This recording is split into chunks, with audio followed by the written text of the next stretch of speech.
ว่าเป็น1โปรเจกต์ที่ใหญ่ที่สุดเหมือนกันครับพี่ในช่องของผมฮะแล้วก็ดีใจมากๆที่มีโอกาสได้มาสัมภาษณ์พี่โอนะฮะจาก A49HD นะครับจริงๆก็มีการเคยทักพี่โอไปว่าอยากถ่ายบ้านพี่โอมากแต่ว่าจริงๆการจะได้ถ่ายบ้าน A49HD นี่เป็นเรื่องยากมากๆใช่ๆต้องขอบคุณเจ้าของบ้านต้องขอบคุณเจ้าของมากๆเลยครับที่ได้เปิดบ้านให้เรามาเยี่ยมชมนะครับอยากจะถามพี่โอตั้งแต่เริ่มต้นเลยครับเพราะว่าบ้านหลังนี้เนี่ยมันมีความน่าสนใจตั้งแต่เรื่องของขนาดที่ดินที่กว้างถึง17 ไร่นะฮะแล้วก็ลักษณะของแปลงที่ดินมันจะเป็นเหมือนสี่เหลี่ยมผืนผ้ายาวๆเลยยาวในระดับที่พี่โอเล่าให้ผมว่า800 เมตรฮะคืออีกนิดเดียวก็จะเกือบกิโลแล้วอีกนิดนึงครับอีกนิดนึงเราจะเทครอบ1 กิโลทีนี้พอวันแรกที่พี่โอมาเห็นทั้งที่ดินแล้วก็เห็นบริบทโดยรอบเนี่ยมีความรู้สึกมีมุมมองต่อที่ดินผืนนี้ยังไงบ้างครับสภาพดั้งเดิมของมันคือสวนนะสวนผักสวนผลไม้มีท้องร่องดูธรรมชาติมากเหมือนเราไปต่างจังหวัดทีนี้เวลาเราสร้างอะไรก็แล้วแต่ตรงนี้ทำยังไงเราจะเก็บความสดชื่นนั้นไว้ได้แน่นอนเราเก็บสวนไม่ได้แน่ๆเพราะว่าสวนแต่เดิมเนี่ยมันก็เป็นที่ลุ่มต่ำเนาะถ้าจำโซนนี้ได้ในอดีตจริงๆไม่ต้องจำโซนนี้หรอกจำทั้งประเทศไทยนี้ได้เมื่อสัก10 ปีที่แล้วน้ำท่วมใหญ่น้ำมันท่วมประมาณเกือบ2 เมตรแถวรอบนอกกรุงเทพเนาะการที่เราเดินในไซส์นั้นแล้วเราเริ่มเห็นความสมบูรณ์ของมันหลังจากที่น้ำไปแล้วเนี่ยมันแอบให้อินสไปร์อะไรบางอย่างว่าที่ดินนี้มันต้องถูกเริ่มจากเราต้อง bring back เราต้องนำเอาธรรมชาติกลับมาหรือเปล่าเราอยากจะเห็นน้ำที่ยังอยู่จากผิวดินวันนั้นเนี่ยมันมีน้ำผุดคำว่าน้ำผุดเนี่ยเป็นคำที่คนลืมไปหมดแล้วแหละเราจะพบว่ามีน้ำเนี่ยสะอาดไหลออกมาจากพื้นดินอยู่เสมอนั่นก็แสดงว่าที่ดินยังเป็นธรรมชาติสูงอยู่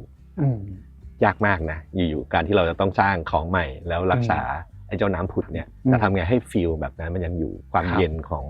ของพื้นที่ด้วยน้ำบวกกับต้นไม้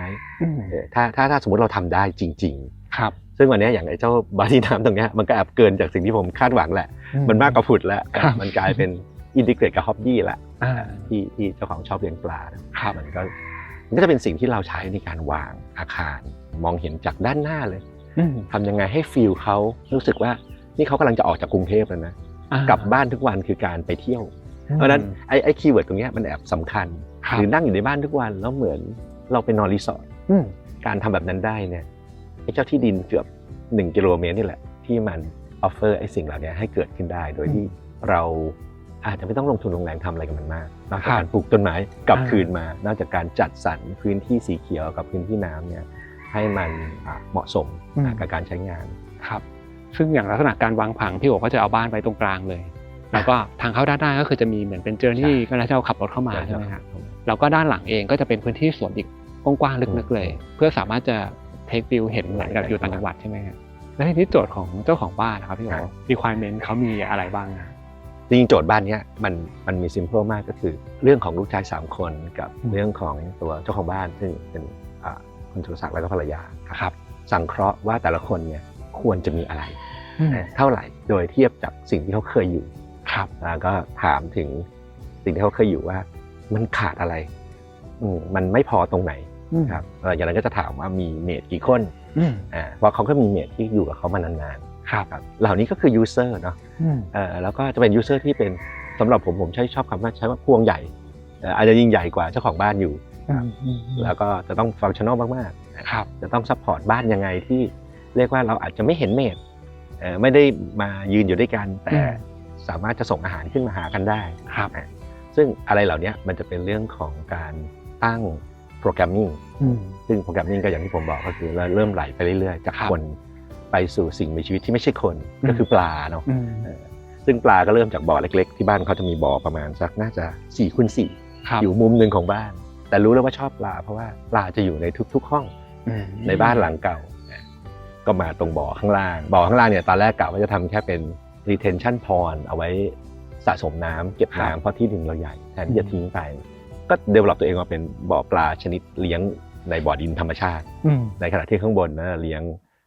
เรียกว่าประคบประหงมด้วยเทคโนโลยีใช่ไหมครับซึ่งก็จะกลายเป็นเนี่ยมันก็จะเป็นสิ่งที่ค่อยๆเติบโตมาครับอีกส่วนที่อยากถามคือเรื่องของงานออกแบบภายนอกหรือว่า exterior design นะครับการเลือกฟอร์มของตัวบ้านจุดที่โดดเด่นก็คือฟอร์มของหลังคานะครับแล้วก็โทนสีรวมถึงฟาสาดต่างๆเนี่ยมีแนวคิดยังไงครับเราก็คิดว่า เราน่าจะต้องทำบ้านที่ยกไปอยู่ชั้น2ให้หมดแหละแล้วเอาฟังก์ชันที่ไม่ได้สำคัญมากอยู่ชั้นล่างครับถ้าจะท่วมก็ปล่อย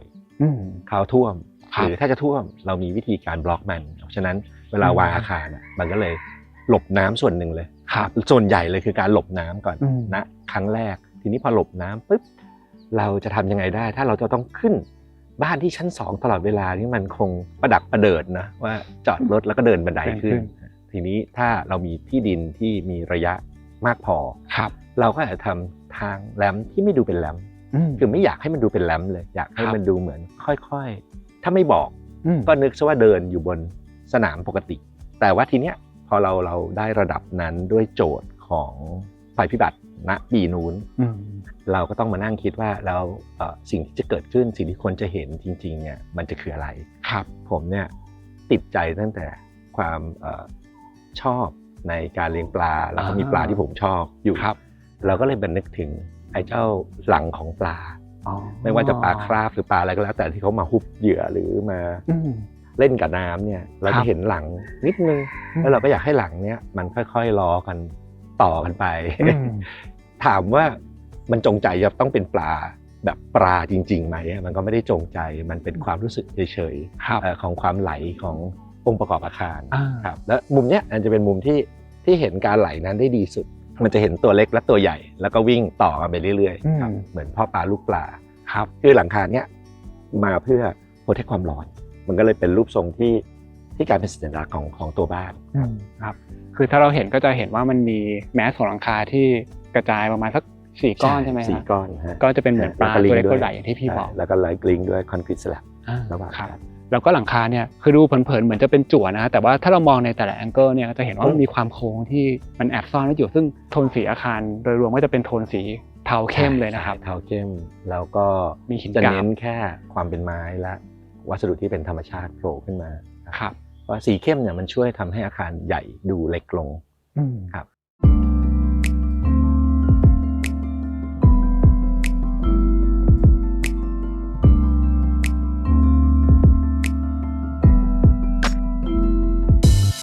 ตอนนี้พี่โอพามาบริเวณที่จอดรถนะครับก่อนอื่นต้องให้พี่โอพูดถึงเวลาการเข้าถึงบ้านหลังนี้นะครับระดับการเข้าถึงจริงๆแล้วคือเวลาเราขับมาเนี่ยเราจะไม่ได้มาถึงตรงนี้โดยตรงก่อนใช่ไหมครับหรือว่ามันมีเส้นทางที่ขึ้นลงยังไงได้บ้างครับคือถ้าเป็นแขกทั่วไปเนี่ยหรือเป็นการ drop แบบมีคนขับรถมาเราจะมี access อยู่ข้างบนเวลาเราเข้าถึงเหมือนผมจะมาเนี่ยผมเข้ามาข้างบนแต่ถ้าเจ้าของเขาขับรถอยู่ทุกวันขับเองก็สามารถเข้าข้างใต้ได้เหมือนเบสเมนต์แต่มันไม่ใช่เบสเมนต์มันคือชั้นกราวนี่แหละเพราะว่าตอนนี้บ้านเมนฟังก์ชันเราอยู่ที่ชั้น2ครับนี่คือทางที่เราใช้ทุกวันเช้าและเย็นสมมุติว่าถ้าเกิดต้องเข้ามาแล้วมันเป็นแค่ที่จอดรถมืดๆแล้วก็แค่เดินขึ้นลิฟต์เข้าบ้านไปมันก็จบนะจริงๆไม่ต้องไปทำอะไรมากกว่านั้นถ้าสมมติเราบวกศิลปะเข้ามานิดนึงเราบวกการเปิดแสงการให้hardscape เข้ามามีส่วนร่วมกับตัวอาคารเนี้ยมันก็ทำให้ที่จอดรถเนี้ยมันเหมือนกับเป็นมิวเซียมสเปซสิ่งที่เติมมาเนี่ยคือแสงกับบ่อน้ำตื้นแค่5 เซนเองจริงๆเกือบจะเรียกว่าบางมากๆแต่ว่ามันให้เอฟเฟกต์ที่แรงแล้วก็ที่น่าประทับใจมันกลายเป็นที่รับแขกอีกอย่างหนึ่งถ้าสังเกตตัวการให้แสงเราจะพบว่าแสงที่เป็นแนวยาวมันมักจะสร้างเชฟฟอร์มของรถเนี่ยได้คมชัดขึ้นนะเพราะฉะนั้นรถที่จอดอยู่เนี้ยมันก็เลยกลายเป็นเหมือนจอดในโชว์รูมถือว่าน่าสนใจผมชอบมากมุมมองเรื่องที่พี่บอกว่าการใส่สเปซที่มันเป็นโล่งๆว่างๆแต่ว่ามันเพิ่มความอาร์ตให้กับพื้นที่นะครับอย่างตรงเนี้ยก็คือจริงมีคุยกับพี่โอแล้วก็พี่เอด้วยว่าวิธีการที่เราเรียงแผ่นหินเนี่ยก็คือต้องใจเรียงเป็นเกล็ดปลาด้วยใช่ไหมใช่บางทีนะก็เป็นความ crazy ของ first concept first concept เราเกิดจากปลาปุ๊บจริงๆผมแค่อยากจะใช้วัสดุที่ไม่เยอะมากใช้วัสดุตัวเดียวเป็นพระเอกแล้วก็เดินเรื่องไปเรื่อยๆหรือแม้แต่ใช้สีของเขาเป็นตัวเดินเรื่องครับแล้วก็ตรงนี้ก็คือถ้าเรามองขึ้นไปด้านบนก็คือจะเป็นส่วนของสะพานกระจกซึ่งเป็นทางเดินของบ้านที่เดี๋ยวเราจะขึ้นไปดูกันนะฮะครับแล้วก็ด้านหลังเองก็ถือเป็นอีกจุดหนึ่งที่ผมรู้สึกมันก็ดูมีความคามดูสงบดีนะพี่ตอนเดินเข้าบ้านแล้วก็ตอนผมมาเซอร์เวย์ครับพอดีเจอช่วงฝนตกพอดีพี่จาก บ่อน้ำที่มันดูเรียบๆตื้นๆโอ้มันก็มีเอฟเฟกต์ของน้ำฝนดูแบบสวยงามมาก แค่มีวงน้ำเล็กๆก็สวยแล้วนะใช่ครับโอเคฮะแล้วก็จากที่จอดรถตรงนี้ก็จะมีบันได3จุดใช่ไหมฮะที่สามารถขึ้นไปยังด้านบนได้ใช่ครับแล้วก็จะมีที่น้องๆอย่างที่บอกก็คือเป็น alternative roof ของครอบครัวที่1ครอบครัวที่2ครับแล้วแม้แต่เมดก็จะออกมาจากเวิร์กตรงนั้นคือทุกคนเนี่ยเขาคอนเนคกลับเข้ามาที่ส่วนสวิตตรงนี้ได้ครับซึ่งเมดก็จะซ่อนตัวอยู่หลังกำแพงทางด้านหน้าครับมีพื้นที่อยู่2ชั้นซ้อนอยู่ใน1ชั้นของบ้านแล้วนี้ก็จะเป็นเมนcirculation ที่เวลาเขาจะวิ่งขึ้นไปเซอร์วิสใครข้างบนเขาจะวิ่งผ่านประตูนี้แล้วก็กลับขึ้นไปโซนข้างบนเพื่อไปช่วยเราหิ้วของจาก drop off ข้างบนครับโอเคฮะเดี๋ยวจากนี้ให้พี่โอพาขึ้นไปดูด้านบนกันนะครับได้ครับ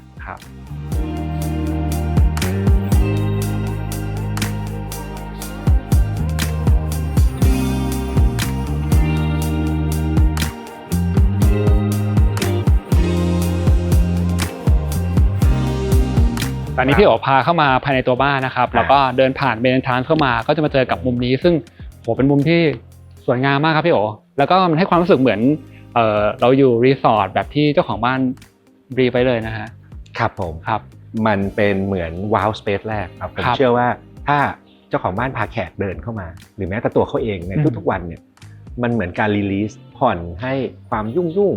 ในเนื้องานข้างนอกในเมืองเนี่ยมันลดลงแล้วก็เริ่มผ่อนคลายขึ้นด้วยสิ่งที่เขาชอบก็คือปลาใช่ไหมฮะด้วยบรรยากาศของมันด้วยอุณหภูมิของน้ำที่น่าในบางเวลาช่วงเย็นเนี่ยผมเชื่อว่ามันน่าจะเป็นอุณหภูมิที่กำลังสบายแหละตอนนี้อาจจะร้อนนิดนึงทั้งหมดทั้งปวงเนี่ยมันคือการสร้างความรู้สึกพักผ่อนการที่เราต้องเดินแล้วผมก็ไม่ให้เดินตรงๆด้วยให้เดินเลี้ยวไปเลี้ยวมาเพื่อเพิ่มระยะเวลาของความสุขตรงนี้ให้ได้มากที่สุดเท่าที่เขาจะมากได้ครับเพราะจริงๆตอนเดินเข้ามาความรู้สึกมันเหมือนกับว่าเราได้เดินผ่านอยู่บนบ่อปลาคาร์ฟขนาดใหญ่เลยแล้วก็เลือกใช้แผ่นเนี้ยเป็นเหมือนสะพานซึ่งก็มี proportion มี scale ต่างกันไปเกือบจะใจร้ายโดยการที่กดสิ่งนี้ให้อยู่ใต้น้ำแล้วให้เดินย่ำน้ำเล็กๆแต่คิดว่าท่านคงเกินไปหน่อยนึงอาจจะดูเหมือนหนังวิทยายุทธ์ที่มีทุกคนแตะหรือว่าเบาอยู่บนผิวน้ำแต่ว่าเดี๋ยวมันจะใช้งานยากเดี๋ยวไม่งั้นเดี๋ยวต้องมีผ้าคีริ้วทั้งหน้าและหลังทำให้ต้องใช้งานสิ่งนี้แต่อันนี้ก็ดูสบายๆแล้วก็ให้อาหารปลาได้ไอ้บอร์ดเนี้ยมันมีภาษาที่มากกว่า1 direction เนาะมันไม่ใช่พาแค่คนเดินจากจุดหนึ่งไปจุดหมายปลายทางมัน connect ท้องฟ้าด้วยมัน connect ท้องฟ้ากับมัน connect something ที่แบบ spiritual ข้างล่างการ reflection ของมันเนี่ยมันสร้างความผ่อนคลายโดยที่มนุษย์ไม่รู้นะมันเป็นจิตวิทยาอย่างหนึ่งที่ทำไมเรารู้สึกว่ามันสงบมากๆเวลาที่อยู่ในพื้นที่ตรงนี้ถ้าสมมติภาษาของสถาปัตยกรรมคือมัน connect มุมทั้ง4บนล่างซ้ายและขวามันก็ทำให้ความพิเศษมันเกิดขึ้นโดยที่เราไม่ได้ต้องทำอะไรโอ้ถือว่ามีความน่าสนใจแล้วก็นอกเหนือจากเรื่องความงามหรือว่าสุนทรียะที่เราสัมผัสได้ฮะถ้าพูดถึงเรื่องของ circulation หรือทางสัญจรบ้างฮะในแง่พอเราเปิดประตูเข้ามาเนี่ยฮะพี่โอ๋ก็มีการแบ่งแยกแกนที่จะสามารถเข้าถึงส่วนต่างของบ้านได้อย่างชัดเจนใช่ไหมครับแยก main circulation ที่สำคัญครับ approach เข้าสู่บ้าน circulation รองสำหรับการ service ณวันนี้มันมี circulation ที่หลบเพื่อเลี่ยงแขกสมมติคุณพ่ออาจจะแบบดูแลเพื่อนๆอยู่ตรงนี้เป็นผู้ใหญ่หมดเลยเด็กๆอยากจะหลบเข้าห้องตัวเองมันจะต้องมีรูท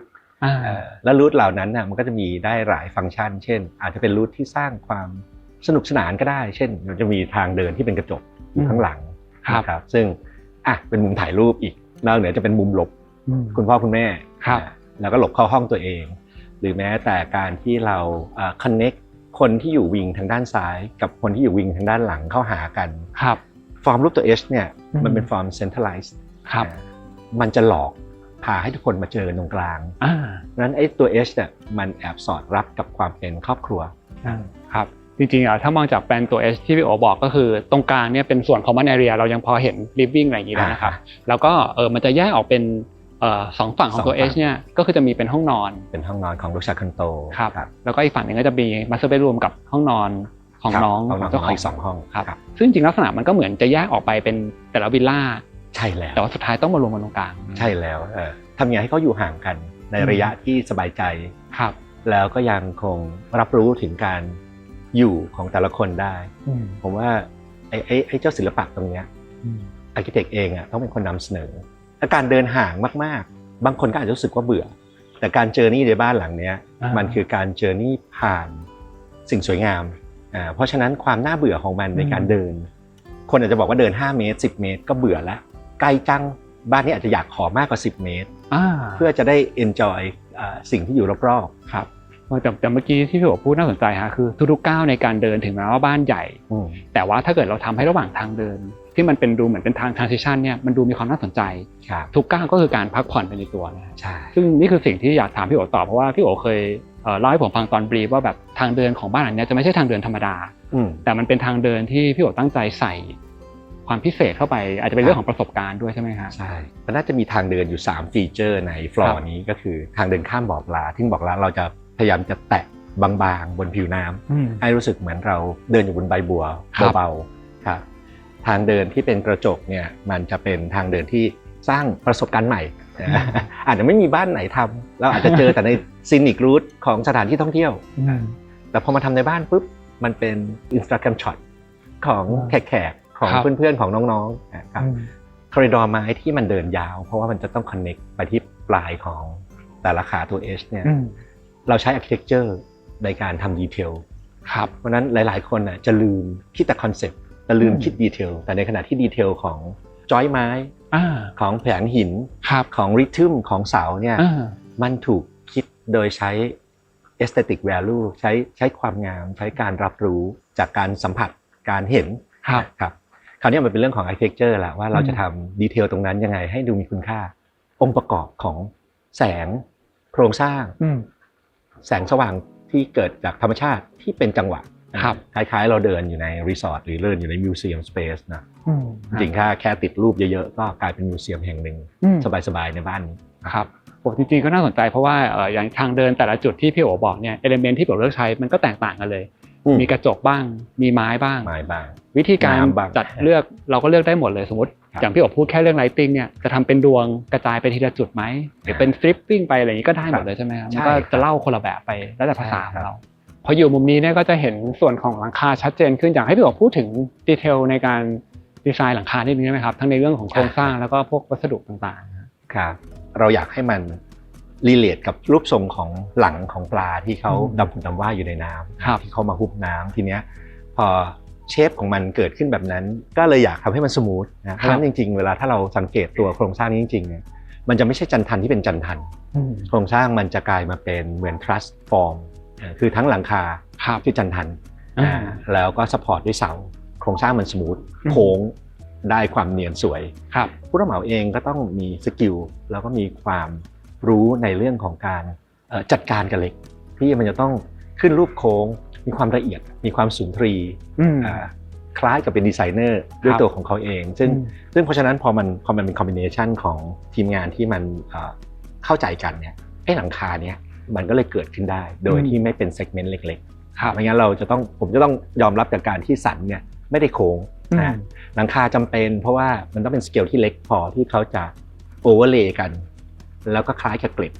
ของปลาข้างหลังแล้วก็สามารถจะเคลือบตัวเองได้ไม่ได้เป็นแค่สัญลักษณ์แต่มันก็คือเพื่อเป็นดับเบิลรูฟเพื่อลดความร้อนที่จะลงไปสู่ห้องนอนที่อยู่ใต้เขาแล้วก็เป็นตัวซ่อนงานระบบ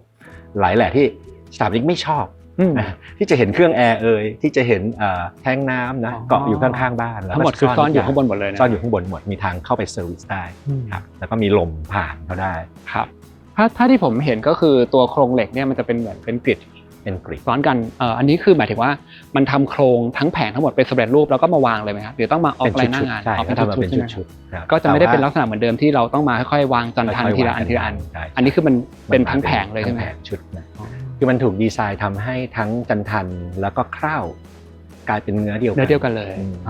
ทีนี้มันก็จะเป็นฟอร์มโค้งองศาตามที่พี่ต้องการใช่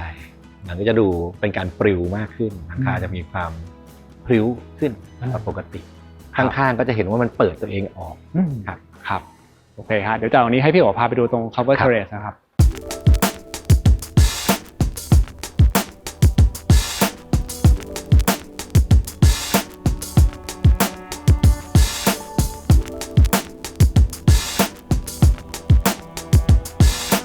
ตอนนี้พี่โอก็พาเดินมาตรง cover terrace นะครับ มุมที่เราเลือกถ่ายมาก็จะเป็นมุมที่ให้คนดูได้เห็นเลยว่าเวลาเรามองออกไปจาก Cover Terrace เนี่ยก็จะเป็นจุดที่เราไปยืนอยู่ตอนเปิดคลิปนะครับพี่ครับเราเล่ากันถึง illusion ของ landscape ที่เห็นเป็นเนินขึ้นมานะพี่ตรงนี้ก็จะเป็นหลุมลงไปตรงนี้จะเห็นค่อนข้างชัดครับแต่มันก็จะเป็น illusion ที่ทำง่ายนะแล้วก็ได้ผลที่แบบ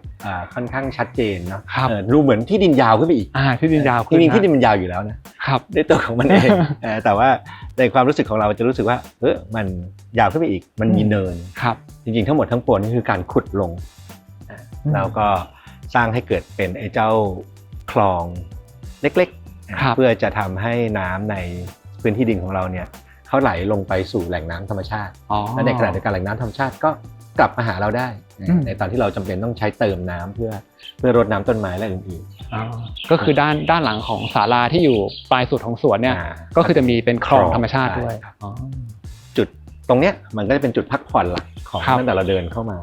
ผ่านบ่อน้ำที่เป็นบ่อปลาแล้วก็นั่งพักแล้วก็มาที่วิวเนี่ยไอ้องค์ประกอบของเจอร์นี่ตรงนี้แหละที่มันสร้างความรู้สึกพักผ่อนสภาพอากาศที่เป็นไมโครไคลเมตตรงนี้มันดีมากเลยนะมันเกิดเป็นเทรชันที่ผ่านตลอดเวลาทั้งที่เมื่อกี้เรายืนอยู่ข้างนอกอากาศนิ่งสนิทแต่พอเรามายืนอยู่ตรงนี้ปุ๊บองค์ประกอบหลายๆอย่างไม่ว่าจะน้ำข้างหลังลานหญ้าที่เปิดไกลๆข้างหน้ากับทิศทางของมันที่เป็นทิศใต้เนี่ยมันรับลมมันคือการวางบ้านตามคตินิยมของคนไทยโบราณนะครับอันนี้ก็คือจะเป็นเหนือใต้ทางนี้ใช่ไหมมันอยู่ที่ซีลิงไฮตรงนี้ด้วยนะซีลิงไฮตรงนี้มีความพิเศษตรงที่เราทดลองกันอยู่ตั้งนานว่าในเชิงซิมูเลชันของการคลายความร้อนของมันลงมาสู่คนที่นั่งอยู่ตรงนี้เท่าไหร่ถึงจะพอดีที่จะไม่รู้สึกไอ้ฮีทที่มันอยู่ข้างบนมันลงมาแตะเราได้จริงๆถ้าเป็นตอนช่วงสักน่าจะบ่าย4แสงมันจะสวยมากแล้วมันจะเป็นริ้วลงมาไอ้เจ้าระแนงไม้เล็กๆเนี่ยมันจะช่วยกรองแสงให้แสงนั้นมีคุณภาพอีกแบบหนึ่งก็จะเป็นอะไรที่ทำให้บรรยากาศนี้มันเปลี่ยนไปเรื่อยๆไอ้คำว่าพักผ่อนเนี่ยมันอยู่แถวๆนี้แหละวันไหนเราอยู่ตอนเช้ามันจะมีความงามแบบหนึ่งใช่ไหมวันไหนเราอยู่ตอนเย็นเราก็จะพบความงามอีกแบบหนึ่งครับอย่างวิธีการจัดการด้านบนที่พี่โอบอกนะครับก็คือนอกจากการมีระแนงแล้วเนี่ยตัวกระจกคือเราเลือกเป็นสเปคพิเศษไหมครับหรือว่ามันมีม่านมีอะไรที่บังเพิ่มเติมไหมครับกระจกเป็นสเปคพิเศษเป็นโลอีแล้วก็โอเคโลอีอาจจะไม่ใช่ประโยชน์ของมันเลยโลอีของตรงนี้ไม่มีประโยชน์แต่โลอีตรงนี้มีประโยชน์ก็คือในห้องนั่งเล่นนะครับแต่ในห้องตรงนี้คิดว่าเราคงต้องการแค่แสงเฉยๆแล้วเราเอาระแนงมาเพื่อลดความสกปรกเวลาเราต้องยอมรับว่าเวลาเราใช้หลังคากระจกเนี่ยใครจะนั่งเช็ดขี้ฝุ่นทุกวันดีที่สุดก็คือทำไม่ให้เห็นมันซะแล้วก็ใช้แค่คุณภาพของแสงของมันที่มาเป็นประโยชน์กับเราในพื้นที่ทีนี้นอกจาก Cover Terrace ที่มันเป็นพื้นที่ส่วนกลางของตัว H ที่เชื่อมต่อผู้คนแล้วฮะสระว่ายน้ำเองก็เป็นอีกส่วนหนึ่งที่พี่โอดีไซน์มาให้ขนาดที่ยาวของมันเนี่ยมันสามารถ access เข้าได้จากหลายส่วนเลยใช่ไอ้เจ้าสระน้ำเนี่ยมันเป็น connect activity ของคนในบ้านที่เป็น activity ที่เป็น entertain เช่น connect แรกเนี่ยมัน connect มาจากห้องน้ำของห้องน้ำสระซึ่งมีสปาอยู่มีซาวน่ามีสตรีมอยู่ในนั้นสตรีมเสร็จอยากลงมาว่ายน้ำก็ connect ลงมาที่สระนี้ได้จุดที่2ที่มัน connect ก็คือเราให้สิทธิ์กับห้องนอนใหญ่สามารถ access จากสระเนี่ยได้จากในห้องน้ำ master เราสามารถจะเดินสวยๆแล้วก็ลงแล้วก็หายไปในสระโดยที่เจ้าของบ้านผู้หญิงอาจจะไม่ต้องเขินๆจะต้องมาใส่ชุดว่ายน้ำตรงนี้เขาก็ใส่ชุดว่ายน้ำอยู่ตรงนั้นแล้วก็ลงว่ายไปเลยแล้วก็สามารถจะ enjoy สัตว์ได้แล้วก็ไม่ต้องมาเปียกเลอะเทอะตรงนี้ด้วยครับconnect ที่3เนี่ยมันจะเป็น connect สำหรับทุกคนในครอบครัวคือเป็น sunken seat ในหลายๆที่แล้วก็อาจจะมีการทานหมูกระทะตามภาษาคนไทยอยู่ในพื้นที่เหล่านั้นครับซึ่งก็จะเป็นพื้นที่ที่ทั้ง indoor ทั้ง outdoor แล้วมันก็จะ connect การทำกิจกรรม dining หรือแม้แต่ breakfast ตอนเช้าเนี่ยด้วยกันในพื้นที่ที่อาจจะไม่ได้พบมากนักบ่อยนักในบ้านพักอาศัยเนาะแล้วในขณะเดียวกันมันก็ connect กลับมาที่ไอ้เจ้าเทเลสใหญ่เนี่ยเป็นเมนหลักครับสีของมันเนี่ยคราวนี้ตั้งใจมากว่าจะต้องเป็นสีอ่อนเพราะว่ารอบๆเนี่ยเข้มหมดแมนมากเจ้าของก็ชอบทุกคนก็ชอบสีที่ดูเป็นธรรมชาตินะที่ดูเหมือนไม่ต้องอยู่ยาวๆไปไม่ต้องดูแลรักษามากครับในขณะเดียวกันพอสระเนี่ยก็เลยอยากให้มันไบรท์ขึ้นมา ก็เดี๋ยวจากตรงนี้ผมก็จะไปดูส่วนของอินทีเรียนะครับก็จะไปเจอกับพี่แอนกับพี่เอนะครับแต่ว่าถ้าให้พี่โอพูดถึงผังโดยรวมคร่าวๆนิดนึงได้ไหมครับว่า2 ปีกเนี้ยมันจะแบ่งเป็นห้องอะไรยังไงบ้างถ้าเรายืนอยู่เนี่ยถ้าเรามองไปทางปลายศาลานะครับทางฟากนี้ก็จะประกอบไปด้วยห้องนอนแล้วก็ห้องส่วนซัพพอร์ตจะเป็นครัวเมนครัวแล้วก็เป็นเมดเขาจะหลบอยู่เซกชันนั้นแล้วก็จะมีห้องทำงานซึ่งห้องนั้นก็จะเป็น working space ของทุกๆคนในครอบครัวสามารถแยกโซนกันได้ตรงกลางเนี่ยจะเป็น main living ที่ทุกคนมาแชร์กันจะเป็น circulation ที่ผมบอกว่ามันใช้ connect คนเข้ามาอยู่ด้วยกัน as a family นะแล้ววิงเนี้ยก็จะเป็น master ที่ connect ไปที่ลูกชายอีก2 คนทางด้านหลังแล้วข้างล่างทั้งหมดก็จะเป็นที่จอดรถบวกกับentertain ซึ่งก็จะเป็นพื้นที่ที่บางทีมีเพื่อนที่อาจจะไม่ได้สนิทมากก็ไม่ต้องพาขึ้นข้างบนก็ได้ก็ access ข้างล่างไปเลยโอเคครับงั้นเดี๋ยวผมขอตัวไปเจอพี่แอนกับพี่เอก่อนนะครับครับผมครับ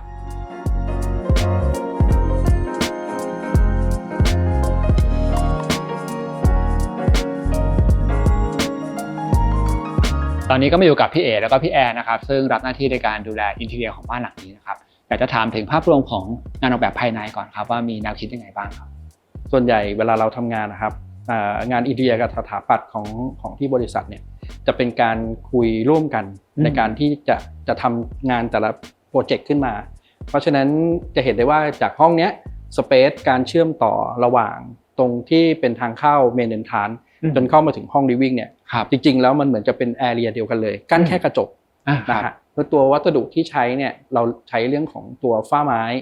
ซึ่งมันจะถูกเชื่อมต่อจนทะลุหลุดจากห้องนี้ออกไปข้างนอกเป็นผืนเดียวกันเชื่อมไปถึงตรง cover space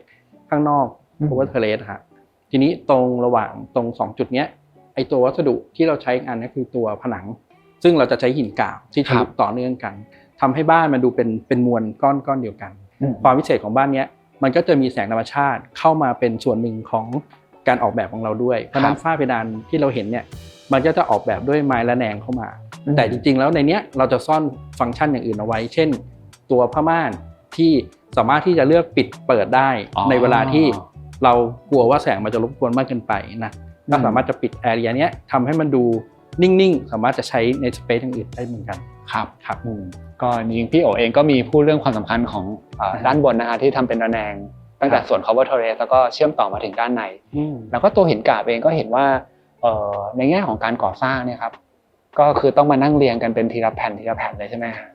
ใช่ครับจะต้องค่อยๆนั่งไล่ทำค่อยๆเรียงทีละชิ้นเพื่อเรียงสกรีมสีเนี่ยให้มันดูเป็นชิ้นเดียวกันทั้งหมดซึ่งมันก็เลยใช้เวลาค่อนข้างนานอันนี้ใช้เวลายอมรับเลยว่าเป็นหลักปีแต่ว่าค่อยๆทำนะครับมันก็เลยเห็นว่าทั้งหมดเนี่ยไม่มีตรงไหนที่ดูสะดุดตาเลยเพราะว่าทุกชิ้นเนี่ยเขาเจรไนเหมือนทีละชิ้นเข้ามาวางค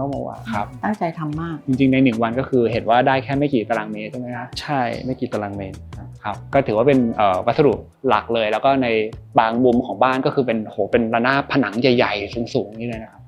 ทีนี้ส่วนของ living เองเนี่ยฮะก็จะมีพื้นที่ตรงนี้ที่เรานั่งเล่นใช่ไหมครับแล้วก็มีมุมนี้ที่จะเป็นแบบซังเค้นลงไปด้วยในการดีไซน์คือเป็นยังไงบ้างครับก็จริงๆส่วนของสเปซตรงนี้เราจะเห็นได้ว่าเราเห็นวิวทั้ง2ฝั่งเลยนะคะแล้วก็ด้านหลังเองก็อย่างที่บอกก็คือเป็นเฟรมวิวอีกอันหนึ่งของเรา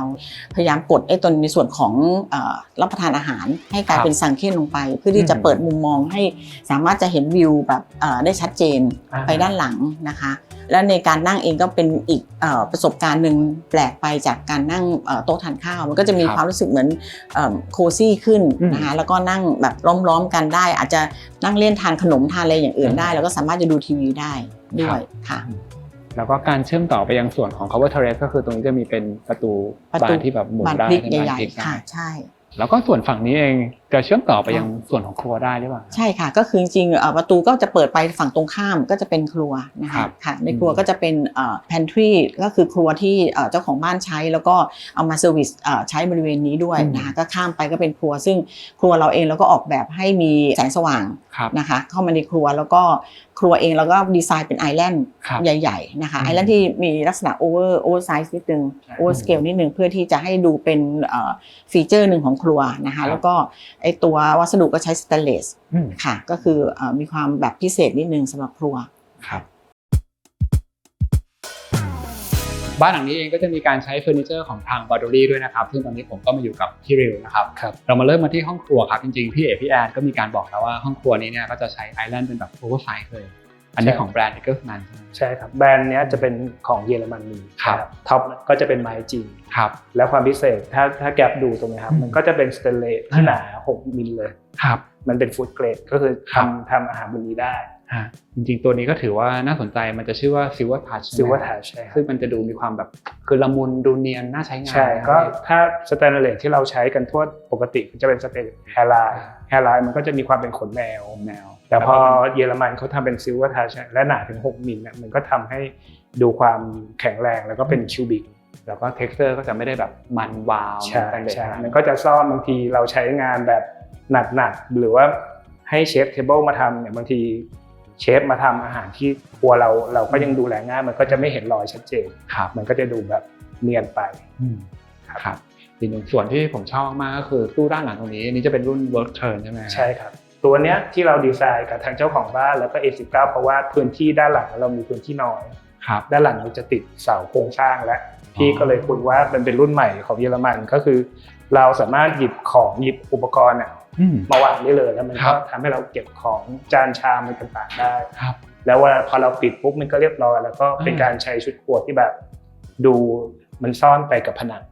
โดยที่เราใช้เดฟบาร์ตรงนี้เราก็ได้พื้นที่เดินที่กว้างขึ้นใช่ครับระยะต่างๆฟังก์ชันของถาดอันนี้ก็เลือกได้หมดใช่ก็อันนี้เราก็จะแอดจัดกับเจ้าของบ้านว่าจะเก็บอะไรยังไงหรือบางคนถ้ามีแบบของสดหรือพวกกระป๋องเยอะก็คือสามารถสแต็กได้เยอะเลยครับหน้าบานเองก็เลือกได้ครับจริงๆอันนี้เป็นกระจกเป็นสีชาแต่ว่าพอเราเห็นเปิดไฟมันก็จะแบบมีเหมือนเป็นซิลูเอทหน่อยมันก็จะดูให้บ้านมีมิติจริงๆเราจะใช้เป็นกระจกแบบลายตะข่ายหรือว่ากระจกตะแกรงลวดอะไรเงี้ยหรือใช้เป็นหน้าบานทึบทำได้ใช่ครับก็เลือกให้แมทช์กับอินทีเรียของห้องเราได้ใช่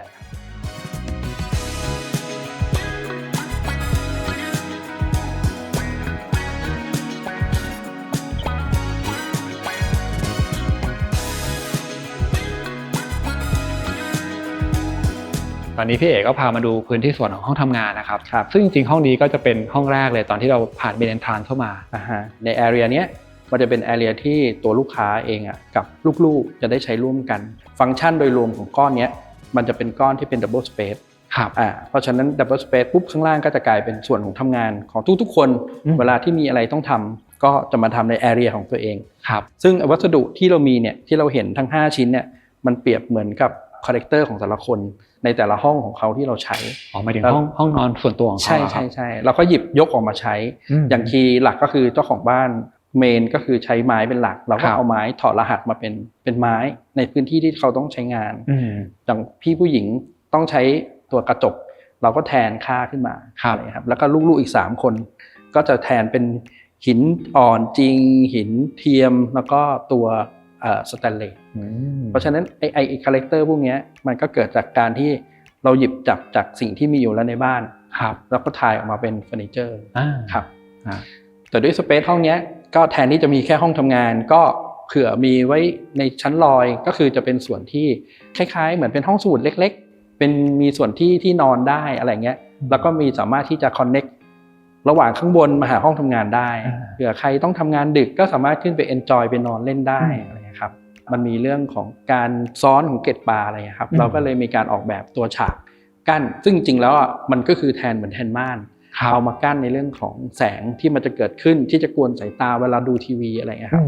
ในเรื่องของฟอร์มของตัวหลังคาเนี่ยมันเหมือนเป็นเอกลักษณ์อันหนึ่งเราก็พยายามทายมันกลับเข้ามาใช้ในลักษณะของสเปซของอินทีเรียแล้วก็ใช้เรื่องของไลติ้งเอามาแทรกเพื่อเป็นจุดตัดของเชฟเพื่อให้เห็นชัดขึ้นแล้วก็ได้ฟังก์ชันของการใช้งานด้วยเรื่องของแมนเทนแนนซ์ด้วยเพราะถ้าเราไปติดโคมดาวไลท์ข้างบนฝ้าอะไรเงี้ยอาจจะแมนเทนแนนซ์ยากครับ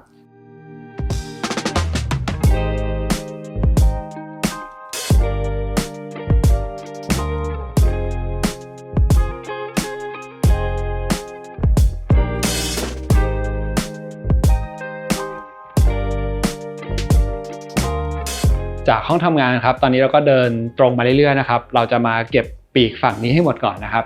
ซึ่งเราต้องมีการเดินข้ามสะพานแล้วก็เดินตามโถงทางเดินยาวๆซึ่งมันก็จะมีเป็นแนวเสาไม้ เรียงต่อเนื่องมานะฮะครับแล้วก็มาถึงตรงนี้เนี่ยมันเป็นส่วนปลายสุดของปีกฝั่งขวาของบ้านนะครับซึ่งถ้าเกิดว่าเรามองจากไกลๆเนี่ยมันจะเหมือนมีส่วนยื่นออกมายื่นเข้าไปในน้ำนิดนึงนะครับพี่ครับเป็นห้องที่ได้วิวที่ใกล้ที่สุดคือขยับตัวเข้ามาใกล้วิวที่สุดเลยได้เหมือนลอยอยู่ในน้ำด้วยอันนี้ก็คือเป็นความพิเศษของห้องนี้แต่ก่อนหน้านี้ที่เราเดินผ่านมาเมื่อกี้เนี่ยมันจะเป็นเหมือนฟังก์ชันเล็กๆอันนึงก็เป็นสปาจริงๆก็ลูกค้าเองอ่ะอยากจะมีลักษณะการนวดไทยบ้างอะไรเงี้ยที่พิเศษก็คืออาจจะเป็นเรื่องของฟังก์ชันที่สามารถที่จะเดินผ่านห้องน้ำครับแล้วทะลุผ่านด้านหลังแล้วก็กระโดดลงไปตรงที่มันเป็นสระว่ายน้ำได้เลยแล้วก็มุดผ่านใต้สะพานไปข้ามไปได้เลยซึ่งอันนี้ก็สามารถที่จะเลือกฟังก์ชันได้ย้อนกลับเข้ามาปุ๊บก็สามารถที่จะมานั่งในตัวบ่อไอ้จักรุซี่แล้วก็ลงกลับไปใหม่ได้ซึ่งไอ้ฟังก์ชันอันนี้มันก็เป็นโจทย์หนึ่งที่ลูกค้าเองเป็นคนให้มาพอลูกค้าเล่าเรื่องรูทติ้งการใช้งานอยากใช้แบบนี้ทางเราเองเป็นทีมดีไซน์เราก็สนุกที่เราจะทำให้มันเกิดขึ้นแล้วก็อีกอันนึงอาจจะมีเรื่องของตัวที่วัสดุที่เราเลือกใช้ด้วยเพราะจะเห็นว่าวัสดุของสถาปัตย์ส่วนหนึ่งจะเป็นสีครีมที่ใช้จะดูเหมือนเป็นหินเทอร์โบทีนแต่ความจริงแล้วนั่นคือกระเบื้องแล้วมันก็จะใช้เชื่อมต่อมาในส่วนของในพื้นที่อย่างเช่นตรงระเบียงเนี่ยเราก็จะเห็นเนี่ยก็คือกระเบื้องจริงๆกระเบื้องไม่ได้น่ากลัวอย่างที่คิดแล้วกระเบื้องค่อนข้างสเกลใหญ่แล้วก็มีฟินิชชิ่งที่คล้ายหินมากอันนี้ลดคอสลดเรื่องน้ำหนักลดเรื่องโครงสร้างไปได้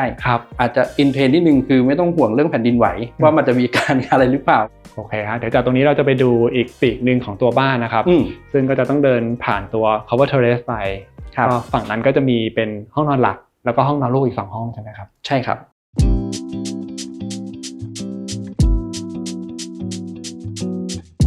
จากห้องนอนของลูกนะครับแล้วก็ตรงห้องสปาครับตอนนี้เราก็เดินมาอีกปีกนึงครับผ่าน cover terrace ก็จะมาเจอกับ master bedroom นะครับไฮไลท์อย่างหนึ่งเลยก็คือมีตู้ปลาอยู่นะครับแล้วก็เมื่อกี้ตอนเราเดินเข้ามาก็รู้สึกว่ามันก็จะมีลักษณะเป็นทางเดินแล้วก็มีแยกออกสู่หลายส่วนเลยสำหรับผมที่เพิ่งเข้ามาเนี่ยก็จะรู้สึกว่ามันค่อนข้างซับซ้อนเลยแต่ให้พี่แอนเล่าให้หนึ่งครับว่าจริงๆการวางผังของห้องนอนเนี่ยมันมีการแบ่งพื้นที่ยังไงบ้างครับค่ะก็จริงๆไอ้ตัวห้องนอนเนี่ยเราถ้าเกิดเราเดินตรงเข้ามาเนี่ยมันจะเป็นผ่านส่วนของตรงมินิบาร์ก่อนนิดนึงแล้วก็มาห้องทำงานนะคะห้องทำงานเสร็จปั๊บก็ทะลุมาเป็นห้องนอน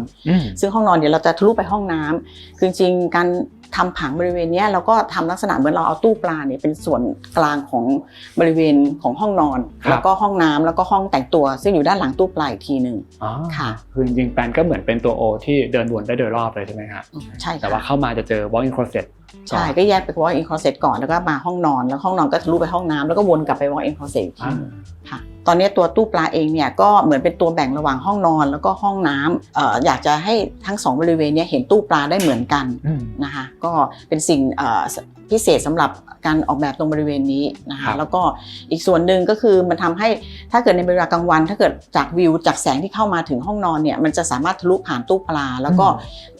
เข้าไปถึงห้องน้ำซึ่งเป็นอยู่ในส่วนกลางซึ่งปกติส่วนกลางเราก็ไม่อยากจะให้มันมืดใช่ไหมคะก็มันก็จะได้แสงจากบริเวณนี้ทะลุไปค่ะแต่ถ้าเห็นดีๆเนี่ยตรงตู้ปลาเนี่ยจะเห็นได้ว่ามองจาก2ฝั่งก็จริงแต่ว่าทางฝั่งด้านในเนี่ยเราจะเห็นไอ้ตัวพลายน้ำที่ขึ้นจากไอ้ตัวตู้ปลาเนี่ยคือเราตั้งใจให้ตัวพลายน้ำเนี่ยอยู่ชิดขอบทางด้านในของห้องน้ำมากกว่านะคะเพื่อที่ว่าทางห้องนอนจะเห็นปลาเนี่ยชัดกว่าห้องน้ำนะคะแล้วก็เป็นการให้ privacy กับห้องน้ำด้วยแต่ว่ากลางคืนเองถ้าทุกคนสงสัยอาจจะบอกแล้วกลางคืนจะนอนยังไงมีตู้ปลาอยู่เราก็จะมีตัวเราจะซ่อนตัวระบบผ้าม่านเนี่ยค่ะที่สามารถจะเอาลงมาจากตรงบริเวณนี้ได้มันก็จะสามารถมาปิดตู้ปลาปิดให้มืดสนิทใช่ให้มืดสนิทได้ก็คือโอนเนอร์ก็จะได้ใช้งานตอนกลางคืนนอนหลับได้ค่ะแล้วก็อย่างเมื่อกี้ที่พี่แอนบอกเนี่ยส่วนของ walk-in เนี่ยก็จะมีเป็นอ่างล้างมือด้วยแล้วก็จะมีโถสุขภัณฑ์ที่แยกมาซึ่งตัวโถสุขภัณฑ์เนี่ยเวลาที่เรานั่งทำธุระอยู่ก็จะมองเห็นตู้ปลาได้ในขณะที่ตัวห้องน้ำเองก็จะไม่ได้มีโถสุขภัณฑ์นะก็คือเหมือนแยกส่วนกันใช่ในส่วนห้องน้ำก็จะมีอ่างล้างหน้ามีชาวเวอร์แล้วก็มีอ่างอาบน้ำค่ะครับแล้วก็ทีนี้แนวคิดในการเลือกใช้วัสดุหรือว่าโทนสีของห้องนอน master bedroom เนี่ยครับเป็นยังไงบ้าง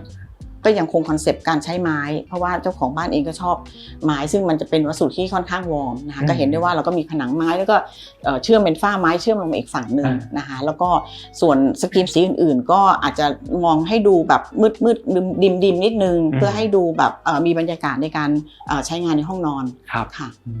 ผมก็คิดว่าจุดหนึ่งที่น่าสนใจคือเรื่องขนาดห้องนอนที่ก็ไม่ได้ใหญ่โอเวอร์เกินความจำเป็นก็คือตอบโจทย์ความต้องการที่แบบผมว่ามันพอดีแต่ว่าก็เป็นสิ่งที่ลูกค้าต้องการจริงๆใช่ค่ะใช่ก็ส่วนหนึ่งก็ต้องบอกว่าด้วยรูปแบบของตัว architecture ที่เราออกแบบมาเราแยกแต่ละโซนออกมาเหมือนเป็นวิลล่าของตัวเองเพราะฉะนั้นการที่อยู่เนี่ยมันก็เลยกลายเป็นว่าพื้นที่เท่าที่จำเป็นต้องใช้เนี่ยมันคือคีย์สำคัญมันก็ช่วยเรื่องของ energy ด้วยเรื่องของการใช้แอร์เรื่องของการทิศทางการใช้เรื่องของแสงเรื่องของลมอะไรต่างๆซึ่งอันนี้คือลูกค้าก็ใช้พอเหมาะพอเจาะครับแล้วก็อีกด้านหนึ่งครับตอนนี้เราปิดม่านทึบไว้อยู่นะฮะแต่ว่าจริงๆแล้วถ้าเกิดเปิดมุมมองตรงนี้ก็จะมองไปเห็นวิวของสวนด้านหลังใช่ค่ะจริงๆอันนี้น่าจะเป็นอีกคีย์นึงนะก็คือว่าตอนที่เราดีไซน์ครับเราพยายามจะให้ทุกช็อตของบ้านเนี้ยมันมีลักษณะเหมือนเป็นเฟรมวิวเพราะนั้นในหนึ่งเฟรมวิวก็คือในห้องนอนพอหันไปปุ๊บเราจะเห็น1เฟรมวิวที่มันจะเกิดขึ้นหรือหันกลับมาในฝั่งตู้ป่าก็จะอีกมูดนึงอีก1เฟรมวิวเราจงใจที่จะให้เกิดกับบ้านหลังนี้ครับซึ่ง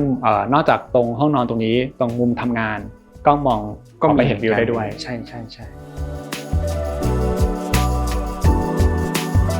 ตอนนี้เราเข้ามาในห้องน้ำของ Master Bedroom แล้วนะครับก็จะเห็นวัสดุไม้ที่เชื่อมต่อเข้ามานะครับแล้วก็ยังมีอีกหลายความน่าสนใจเลยเดี๋ยวอยากจะให้พี่เอ๋และพี่แอนพูดถึงการดีไซน์ของห้องน้ำหน่อยครับโอเคงั้นขอเล่าต่อจากของพี่แอนแล้วกันนะครับเมื่อกี้ที่พี่แอนบอกว่าเราแยกในส่วนนี้ออกมามันก็จะมีฟังก์ชันอยู่3อย่างก็คือตัวบัธทับตัวชาวเวอร์แล้วก็ตัวอ่างล้างหน้าเพราะไอตัวชักโครกเนี่ยเราแยกออกไปก้อนหนึ่งแล้วเพราะฉะนั้นในห้องเนี้ยมันก็จะมีสเปซอยู่แค่3อย่างมันจะมีโจทย์หนึ่งที่ลูกค้าให้มาเกี่ยวกับเรื่องปลาเป็นปลามังกรเท็กเจอร์ของเกล็ดปลาที่มันมีเหลือบที่เอามาใช้พอตรงบัธทับเนี่ยหนึ่งในนั้นน่ะเราก็เลยเอาค้นหาวัสดุตัวแปรที่จะสามารถทำเคิร์ฟได้แล้วก็มีลักษณะของผิวที่มันดูเหมือนเป็นเกล็ดปลาขึ้นมาใช้ให้มันรู้สึกว่าสอดคล้องกับสิ่งที่เราออกแบบเอาไว้ครับแล้วก็อีกอันนึงที่เมื่อกี้บอกก็คือตัวเฟรมวิวห้องนี้สำคัญเลยก็คือกระจกจะเป็นเคลียร์การ์ดที่แบบเราสามารถนอนมองจากตัวบาร์ทับครับไปให้เห็นเฟรมวิวซึ่งอันนี้มันพิเศษมากทำให้แบบห้องนี้ดูมีแสงธรรมชาติเข้าสามารถเอนจอยกับวิวได้ข้างบนฝ้าเราทำเหมือนเป็นฝ้ากระจกแหละครับตัวสถาปัตย์ด้านนอกแต่พอข้างในปุ๊บเราก็เลยใช้อีกวัสดุหนึ่งเอามากรองเพื่อจะทดเรื่องของแสงเพื่อให้ไม่ลงมาจนเยอะจนเกินไปแต่ว่ามันจะเอามาทดแสงที่มันจะเกิดขึ้นบนตามผนังต่างๆให้มันเกิดเป็นอิเลเมนต์ที่น่าสนใจขึ้นอันนี้ก็จะเห็นเงาฝั่งนี้เลยนะครับใช่ครับต่อมาก็จะมีเรื่องของตัวผนังมีผิวที่เรียกว่าเป็นผิวคลองเลื่อยเพราะฉะนั้นอันเนี้ยพอเวลาเราได้ดิบจากลงเลื่อยมาอย่างเงี้ยมันคือจะเป็นผิวนี้เลยนะแล้วก็เราแค่มาฟินิชชิ่งนิดหน่อยเพื่อทำให้มันดูมีเสน่ห์นิดนึงนะฮะใช่แล้วก็การดูแลรักษาเองก็ง่ายครับแล้วก็พอเราใส่ดีไซน์เข้าไปเนี่ยมันก็ดูมีความน่าสนใจขึ้นครับอันนี้ผมก็รู้สึกว่ามันเป็นดีเทลที่มันน้อยแต่มากนี่ใช่ถ้าเขาดูใกล้ๆเราจะเห็นครับแล้วก็อีกส่วนหนึ่งที่อยากให้เล่าก็คือห้องนี้สามารถจะ access ลงสู่สระว่ายน้ำได้ด้วยใช่ไหมครับใช่ครับก็คือทางด้านข้างตรงนั้นใช่ก็แอบให้มันมีความพิเศษแหละเหมือนวิลล่าก็คือสามารถจะเดิน direct จากตรงนี้จุดเชื่อมลงไปเป็นเล็กๆเข้าไปหาสระว่ายน้ำเพื่อไปว่ายแล้วก็กลับขึ้นมาบนนี้ได้เพื่อมาใช้งานในฟังก์ชันนี้ได้ครับโอเคครับทีนี้ในส่วนของชาวเวอร์ตรงนั้นก็มีความน่าสนใจเพราะว่าเหมือนฟอร์มมันจะเป็นโค้งใช่ค่ะซึ่งห้องอาบน้ำเนี่ยก็คือเนื่องจากว่าโอนเนอร์เองอยากจะได้ตัวลักษณะเป็นบอดี้เจ็ตการใช้งานบอดี้เจ็ตแล้วก็เราก็เลยคิดว่าก็ให้มันมีฟอร์มสเปเชียลไปเลยก็เลยทำให้มันดูมีลักษณะโค้งเพื่อที่ว่าเวลามันใช้เจ็ตแล้วมันจะแบบว่าเหมือนมันจะใกล้ตัวเราอะนึกออกไหมครับคือมันการอบล้อมของสเปซด้วยอย่างเงี้ยค่ะแล้วเราเองก็ไม่ต้องใช้พื้นที่ที่เยอะเกินไปกับการดูแลเพราะฉะนั้นไอ้พวกนี้บางทีใหญ่มากเกินไปมันก็ต้องดูแลน้อยเกินไปบางทีก็ไม่พอแต่พอเราพยายามคุยเรื่องสัดส่วนกับลูกค้าเยอะๆทุกอย่างมันก็จะคอมโพรไมซ์กันออกมาได้เองครับจริงๆถือว่าเป็นข้อดีก็คือหาดิเมนชันที่มันลงตัวแล้วก็ไม่เปลืองทรัพยากรเกินไปใช่ครับ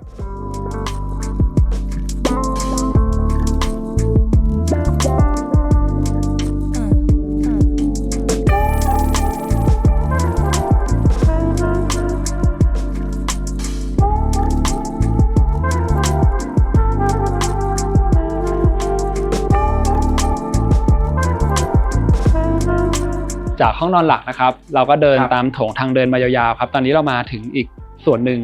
ซึ่ง ครั จะ บ เป็นส่วนทางฝั่งหน้าบ้านนะครับอันนี้ ใช่ จะมี2ห้องนอนของลูกใช่ไหมฮะ ใช่ในไดอะแกรมเราเนี่ยอันนี้ก็เหมือนกับเป็น2วิลล่าที่อ ครั ยู่ บ ปิดปลาย อืม ข้างนี้ แต่ว่าดันเทควิวไปทางด้านฝั่งที่เป็นหน้าบ้าน ครับ อันเนี้ยก็เลยสร้างเหมือนเป็นอินเนอร์คอร์ดเข้ามาแต่เป็น อ่า อินเนอร์คอร์ดแบบที่มีสเปซแต่ว่า ครับ ไม่กวนกัน อืม ก็ดูเป็นรีสอร์ทหน่อย ครับ ก็มีบ่อบัวให้แล้วก็มีคอร์ดของสวนกับต้นไม้ให้เทค ครับ ครับ จริงๆด้วยความที่พอบ้านมันยกมาสูงอ่ะมันก็เลยทำให้วิวทางเข้าด้านหน้ามันแบบอยู่ต่ำกว่านะครับแล้วตรงนี้ก็ดู private มากขึ้นด้วยนะพี่ ใช่แล้วสเปซตรงนี้ก็ออกไปเล่นเป็นกิจกรรมอะไรของตัวเองได้ด้วย อ่า หรือจะนั่งพักผ่อนรีแลกซ์ก็ยังได้อยู่ ครับ ครับซึ่งอันนี้เราก็อยู่ที่1ห้องนอนนะครับแล้วเราก็ ครับ เดินออกมาตรงระเบียง ครับตัวห้องเองอ่ะจะมีเรื่องของฟังก์ชันเบสิกก็คือมีเตียงมีโซฟาไว้สำหรับ อืม นั่งดูทีวี แต่ ครับ อาจจะเสริมคือโต๊ะทำงาน ตัวห้องน้ำเองอ่ะก็จะมีในส่วนของบาร์ทับซึ่งก็จะเป็นเหมือน standalone อยู่กลางห้อง ครับ แล้วก็จะมี inner court อีกชิ้นหนึ่งที่ ครับ จะแบ่งเอาไว้สำหรับที่จะระบายเรื่องของอากาศภายในห้องน้ำครับแล้วในห้องนอนอันเนี้ยความพิเศษอันคือเราคว้านตรงกลาง ครับ เพื่อให้มันเป็นเหมือนเป็นคอร์ดเล็ก อ่า ๆ แล้วก็ ครับ โต๊ะทำงานเนี่ยสามารถจะนั่งแล้วก็เทควิวออกไป Take view ได้ ทะลุไปเห็นข้างหลังบ้านได้ อีก1ห้องนอนก็มีความใกล้เคียงกันใช่ไหมฮะในแง่ฟังก์ชัน เหมือนกันเลยอาจ ครั จะ บ เปลี่ยนในคุณสมบัตินิดหน่อย อืม เพราะว่าอย่างคาแรคเตอร์ของห้องนู้นอาจจะเป็นลักษณะของนักสะสมของเก่า ครับ เขาก็จะมีบริบทหนึ่งที่ชอบสะสมพวกฟอสซิลต่าง อ่า ๆ ซึ่งก็เป็นอีกคีย์หนึ่งที่น่าสนใจ ครับแล้วก็ย้ำอีกนิดนึงว่าในห้องนอนทุกห้องเนี่ยก็จะมีตู้ปลาเหมือนกันหมดเลยนะฮะ โอ้ใช่โจทย์แรกก็คือทุกห้องต้องขอมีตู้ปลาเป็นอีกคีย์หนึ่งที่สนุกดีครับ โอเคฮะเดี๋ยวจากตรงนี้เราจะลงไปดูด้านล่างส่วนของห้อง entertainment กันนะครับ ครับ ครับ ได้เลยครับ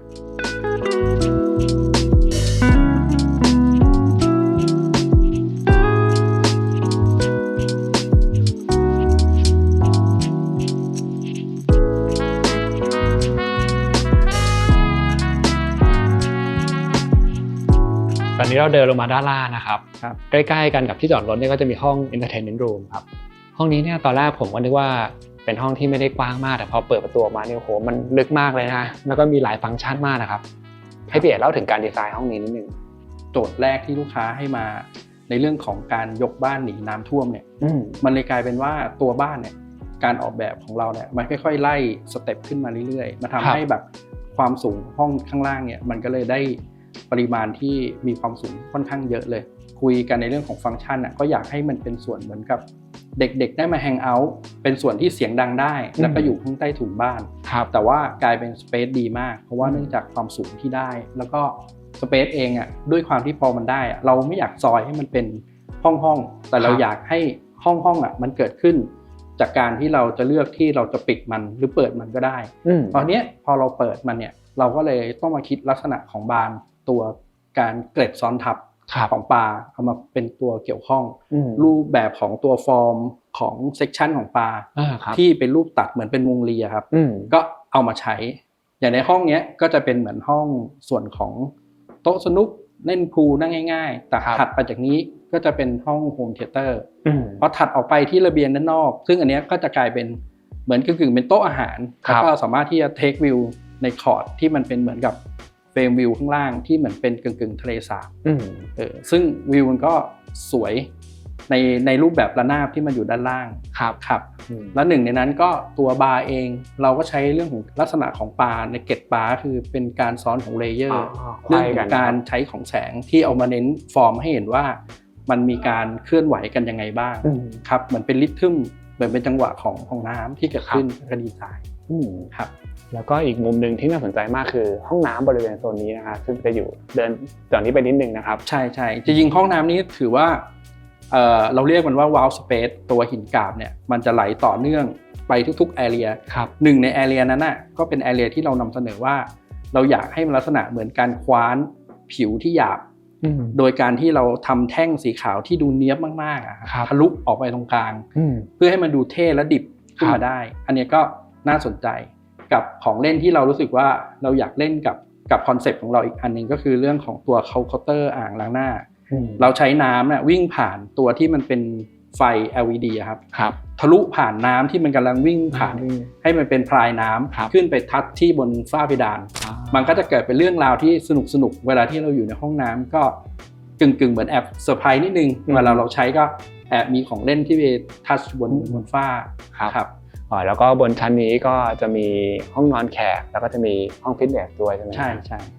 ครับอย่างห้องฟิตเนสจะมีความพิเศษในส่วนของการออกแบบไหมฮะ ก็คีย์เราก็คือเรื่องปลาฝ้าที่เป็นลักษณะ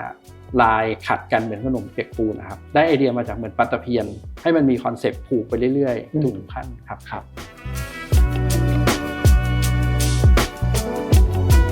ตอนนี้เราก็มาอยู่ในห้องนอนหลักนะครับ ครับ ซึ่ง walk-in closet ของที่นี่จะใช้เป็นของแบรนด์ Poro เหมือนกัน ครับเราใช้ตัว full height เลยก็คือเกือบ3 เมตรก็คือจะเห็นว่าแนวผนังทั้งหมดเนี่ยมันจะต่อเนื่องกันหมดแล้วก็ความสูงของบ้านที่สูงมากนะครับแล้วก็ถ้าแกปจับเนี่ยทั้งหมดมันจะเป็นแมตต์แลกเกอร์มันก็คือจะเหมือนพ่นรถยนต์แล้วก็แบบมีบานเซาะร่องอะไรเงี้ยส่วนฝั่งนี้ก็จะเป็นตู้กระจกถ้าเราเปิดดูจะเห็นว่ามันก็จะเป็นเซ็นเซอร์ออโต้แล้วก็เปิด180ใช่ครับ อันนี้ที่เคยไปดูกับพี่ดิวที่ ใช่ โชว์รูมนะครับ จะเห็นถึงความสูงแล้วก็ตัวไม้ตัวนี้เป็นไม้มองกรมันก็คือจะเป็นตัวไม้ของ Poro เลยครับอย่างที่คุยกับพี่ดิวหลายๆครั้งก็คือเรื่องของ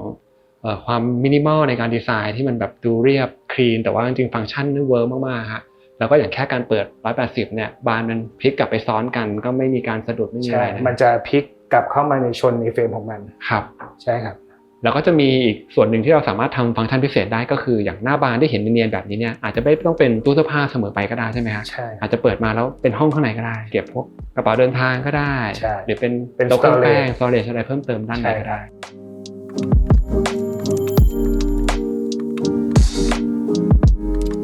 เฟอร์นิเจอร์อีกหนึ่งตัวครับก็คือบริเวณ cover terrace ซึ่งตรงนี้ถือว่าเป็นพื้นที่ไฮไลท์ของบ้านหลังนี้นะครับก็คือพี่ดิวเลือกเป็น living divan ใช่ครับ ครับ ก็ตอนแรกที่เข้ามาคุยกับทางผู้ออกแบบทาง A49 ครับก็ในตรงนี้มันไม่ได้มีแปลนที่วางโซฟา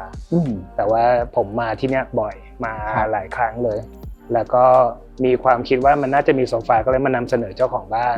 แล้วทางลูกๆก็ชอบว่าน่าจะมีอะไรที่นั่งปรากฏก็เลยแอบยกมาวางทุกคนชอบดีไซเนอร์ก็ชอบว่ามันพอดีแล้วมันก็รีแลกซ์เวลาว่ายน้ำเสร็จแล้วขึ้นมานั่งพักเลยครับมันก็เป็นอะไรที่แบบทางบาร์รี่ก็มีส่วนหนึ่งเป็นส่วนเล็กๆเราก็ดีใจที่เราได้เป็นส่วนหนึ่งแสดงว่าใน process ของการทำงานเนี่ยสมมติว่าเราดีไซน์บ้านอยู่หรือว่าบ้านใกล้เสร็จแล้วเนี่ยก็คือทางบาร์รี่ก็สามารถจะเข้ามาช่วยแนะนำได้ใช่จริงๆทางบริษัทเราอย่างพี่เป็นเรียนออกแบบมาแล้วน้องๆในทีมแบบ10 กว่าคนก็เป็นดีไซเนอร์เป็นดีไซน์ดังนั้นมีพร็อพมีอะไรเราก็มาจัดวางให้ลูกค้าเราก็จะเหมือนอยู่กันระยะยาวเหมือนว่าเราค่อยๆทำความเข้าใจว่าลูกค้าชอบแบบนี้เราก็พยายามจะยกอะไรที่เรามีมาวางสนุกสนานในการทำงานครับอย่างโซฟาตัวนี้ก็จะเป็นสเปคแบบเป็น outdoor furniture ด้วยนะครับแล้วก็ผมว่ามันก็ได้อีกบรรยากาศหนึ่งอย่างตรงนี้มันจะมีโต๊ะอยู่ก็จริงแต่ว่าตรงนี้มันได้ฟีลแบบนั่งแบบเอคเนกได้ชิลๆแล้วก็ว่ายน้ำแล้วก็นอนเล่นใช่ครับใครที่สนใจก็สามารถไปดูของจริงได้ที่โชว์รูมบาร์รี่นะครับใช่ครับตอนนี้บาร์รี่ก็จะมี2 สาขานะครับที่พิมาน49ก็คือที่สุขุมวิท49จะเป็นสาขาใหญ่เราจะมี7 ชั้นแล้วก็มีตรงทอ13ก็จะมีเฟอร์นิเจอร์แล้วก็สามารถแอดไลน์ Official แอดไซน์ My Bardori ได้ด้วยครับ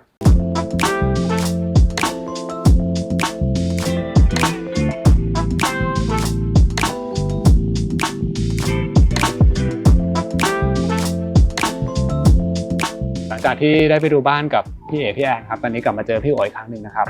ก็เลือกมานั่งมุมนี้นะฮะก็จะเป็นสะพานที่เหมือนเชื่อมไปยังพื้นที่ส่วนของสปาแล้วก็ห้องนอนของลูกนะครับ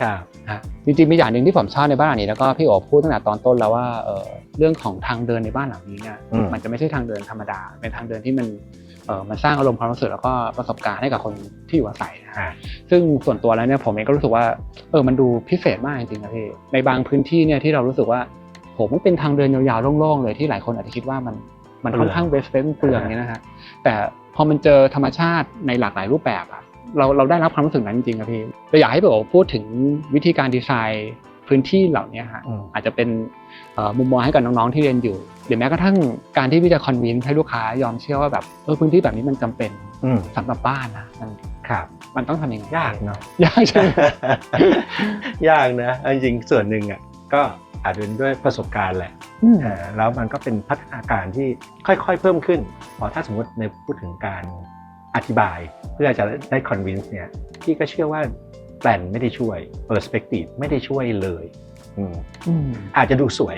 แต่เขาจะไม่เข้าใจผมต้องนำเสนอหลายอย่างมากเลยเช่นถ้ำแบทแมน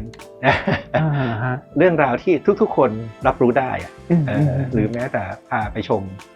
สเปซในมิวเซียมบางมิวเซียมสถานที่วางของในมิวเซียมทำไมถึงมาเป็นส่วนหนึ่งของบ้านไม่ได้มันก็จะต้องรีเลทกันอาร์ติเคิลมารีเลทกันเสมอก็คงเป็นวิธีการนำเสนอคงไม่ใช่วิธีการคิดละเชื่อว่าทุกคนคิดได้แน่ๆทุกคนอยากทำแต่พอทำเสร็จปุ๊บมันนำเสนอไม่ได้ก็คงฝากไว้ว่าต้องหาวิธีนำเสนอที่เป็นของตัวเองเนื่องจากผมอาจจะมีแอสเซทที่ทำงานมานานใช่ไหมผมอาจจะเคยอย่างบ้านเนี้ยก็ต้องเรียกว่าคงจะเป็นเคสสตัดดี้ของอีกหลายๆบ้านในอนาคตซึ่งเดี๋ยวมันก็คงเอ็กซ์ตรีมขึ้นเรื่อยๆคงไม่หยุดแค่นี้เพราะฉะนั้นมันก็จะเป็นความสนุกของความเป็นอาชีพสถาปนิกแหละที่ว่าอาชีพสถาปนิกหรือดีไซเนอร์ไม่ว่าจะ Interior Landscape หรือ Engineering ก็ตามพี่เชื่อว่าทุกๆงานที่เราทำยิ่งเราแก่มากขึ้นเรื่อยๆเนาะเราอยากให้หัวใจเราเต้นในการทำงานเพราะฉะนั้นถ้าหัวใจมันเต้นแรงแสดงว่ามันมีความสุขมันตื่นเต้นกับสิ่งที่เรากำลังทำอยู่แล้วก็เมื่อมันเสร็จมามันก็สดชื่นอย่างที่เห็นวันเนี้ยมันก็เป็นอะไรที่ดีๆที่จะเกิดขึ้นกับชีวิตของการเป็นนักออกแบบครับคำถามสุดท้ายอยากถามถึงแนวทางของ A49 HD ค่ะในวันนี้แล้วก็ในวันข้างหน้าด้วยครับยากนะการเป็นบริษัทใหญ่อยู่มานาน ครับ การที่อยู่ๆเราก็ทำงานบ้านซึ่งวันนี้ทุกคนก็ทำงานได้ดีครับแล้วเราจะหนีน้องๆยังไงหรือเราไม่จำเป็นต้องหนีเราแค่ต้องรู้ว่าพรุ่งนี้โลกมันต้องการอะไรคือเมื่อก่อนเนี่ยหรือแม้แต่หลังนี้เองเนี่ยเราก็พูดแต่เรื่องของความสัมพันธ์ของคนยูเซอร์ในการใช้งานพื้นที่ต่างๆทั้งตัวเขาเองทั้งความเป็นครอบครัวที่ต้องคอนเนคกันใช่ไหมฮะมันไม่ง่ายแบบนั้นและในโลกวันพรุ่งนี้เพราะว่าโลกมันเปลี่ยนเยอะโลกมันร้อนขึ้นฝุ่นมันเยอะขึ้นบางคนก็ต้องหนีออกมาอยู่ไกลๆเมืองแบบเนี้ยเพื่อจะลดฝุ่นของตัวเองลงครับหรือบางคนถ้าเขายังต้องอยู่ในเมืองระบบประกอบอาคารพี่ว่าจะกลายเป็นเรื่องสำคัญที่ทุกคนต้องมีความรู้แล้วก็โอเคบริษัทอย่างเราเนี่ยเราอยากทำให้อาคารของเรามันไม่อยากจะบอกว่ารักโลกนะแต่ก็คือให้มันอยู่กับโลกได้ในวันพรุ่งนี้มันคอนซูมพลังงานน้อยลงมันสร้างมลพิษน้อยลงครับมันโปรเทคเราจากฝุ่น PM ได้เพราะพี่ว่าตอนนี้ทุกคนที่สร้างบ้านเอาจริงเป็นห่วงลูกตัวเองมากกว่าอยากได้บ้านของตัวเองนะเพราะฉะนั้นสิ่งที่วันนี้ A49 HD พยายามจะสร้างให้เกิดคือเราก็คงต้องเรียกตามกระแสสังคมไปว่าเราอยากทำบ้านให้มัน sustain แต่ใจของพี่มันมากไปกว่า sustain แล้วล่ะมันเป็นการสร้างมาตรฐานการอยู่อาศัยใหม่มันอาจจะมากกว่า well living อีกว่าเราจะต้องจัดการยังไงกับทรัพยากรของโลกหรือจัดการยังไงกับสุขอนามัยของคนที่อยู่ในบ้านเมื่อเราจัดการสิ่งนั้นได้แล้วเราทำให้สิ่งนั้นกลายเป็นความงามใหม่พี่ว่าน่าสนใจนะว่าคราวนี้เราก็จะก้าวไปสู่ยุคใหม่ของการออกแบบบ้านที่พักอาศัยบ้านนี้จริงๆก็ถูกดีไซน์เบสออนไอเดียนั้นไประดับหนึ่งแล้วเราจะมีเรียกนะโซลาร์ยาร์ดส่วนหนึ่งเลยเพื่อจะเทคแคร์ไฟของส่วนกลางพวกนี้น่าจะเริ่มใกล้จะติดแล้วแต่การคำนวณก็น่าจะหายไปครึ่งนึงแล้วก็แน่ๆก็คือหลายๆครั้งเราเริ่มจะรู้แล้วว่า Air Conditioning อาจจะต้องมีระบบพิเศษสำหรับในวันที่กทมหรือเมืองรอบๆกทมเต็มไปด้วยฝุ่นนะครับเนี่ยมันเริ่มเป็นอะไรนะองค์ความรู้ใหม่ๆที่สถาปนิกเองนักออกแบบเองทุกคนก็จะต้องมีให้กับผู้มาใช้บริการแล้วเราก็คงอาจจะขอเป็นคนนำเรารู้ว่าพอนำปุ๊บมันจะตามไปด้วยคอสใช่ไหมแต่นั่นแหละมันจะเหมือนกับคำถามแรกว่าทำไมถึงคอนวินส์เรื่องทางเดินยาวๆบ่อน้ำที่เป็น approach ได้ก็คงต้องคอนวินส์เรื่องการอยู่ร่วมกับโลกให้ทุกๆคนเห็นถึงสุนทรียภาพของมันเมื่อเราใช้มันมันคงไม่ใช่แค่การทำให้ชีวิตดีขึ้น แต่มันคงเป็นมากกว่านั้นครับรวมไปถึงรุ่นลูกหลานด้วยครับ ครับ